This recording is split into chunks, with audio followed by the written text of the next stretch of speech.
नमस्कार सर्वांना. श्री स्वामी समर्थ. जय जय स्वामी समर्थ. तर माझ्या यूट्यूब चॅनलमध्ये आपले सर्वांचे स्वागत करते.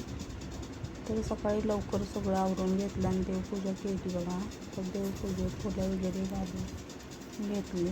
फुले पण आज थोडी मिळाली होती, ती फुले वगैरे घालून घेतली. आणि बघा नारळाला असा कोंब आलेला आहे, आता पाने फुटते. तर बघा अशी देवपूजा वगैरे करून घेतली आणि साखरेचा नैवेद्य दाखवला होता.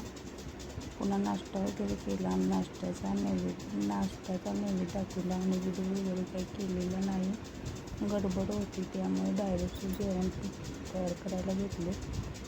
मग जेवण वगैरे तयार झाले. मग जेवणाचा नैवेद्य पण दाखवलेला होता, म्हणजे तुम्हाला दाखवूया. तर जेवणाचा नैवेद्य दाखवला. स्वामींनी नैवेद्य पण ग्रहण केला आणि साक्षात स्वामींनी बघा आरतीमध्ये दर्शन दिलेलं आहे. तर तुम्हाला दिसतच असेल. पहिल्यांदा तर असं स्वामींनी आरतीमध्ये दर्शन दिलं आणि नंतर फूल दिसत होतं. तर तुम्हाला तर दिसले तर कमेंटमध्ये सांगा. तर अशी स्वामी लीला रोज करत असतात, कोणत्या ना कोणत्या तरी रूपात दर्शन देत असतात. तर नैवेद्य वगैरे दाखवून झाल्यानंतर मग आम्ही जेवण वगैरे करून घेतलं. आणि जेवण वगैरे करून झाल्यानंतर मळ्यात जायचं होते. मळ्यात जाऊन तिथं केळी वगैरे काढायची होती. तर पुढे तुम्हाला दाखवते केळीचे झाड आमचे कसे आले ते. तर तो जेवण वगैरे झाल्यानंतर मग थोडा आराम केला.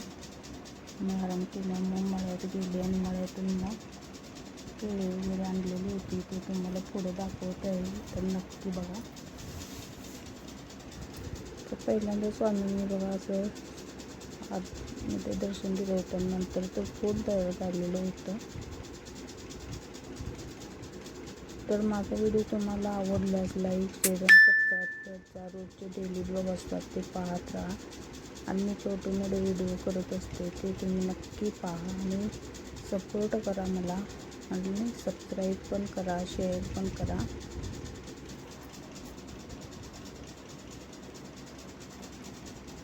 तर बघा असं स्वामींनी असं दर्शन दिलेलं होतं. नंतर मग आम्ही सगळ्यांनी दर्शन घेतलं. आणि बघा एवढी रानातनं केळी आणलेली होती, ती तुम्हाला दाखवत आहे. विकायला पण बिर्याणी ठेवली, आपली घराकडे आणलेली होती. स्वामींना पण द्यायची आहे म्हणून बरं आणली होती. तर बघा केळी तुम्हाला कशी वाटली ती कमेंटमध्ये सांगा. आणि या केळी विकायला लाईक, शेअर आणि सबस्क्राईब करा. विसरू नका. रोजचे डेली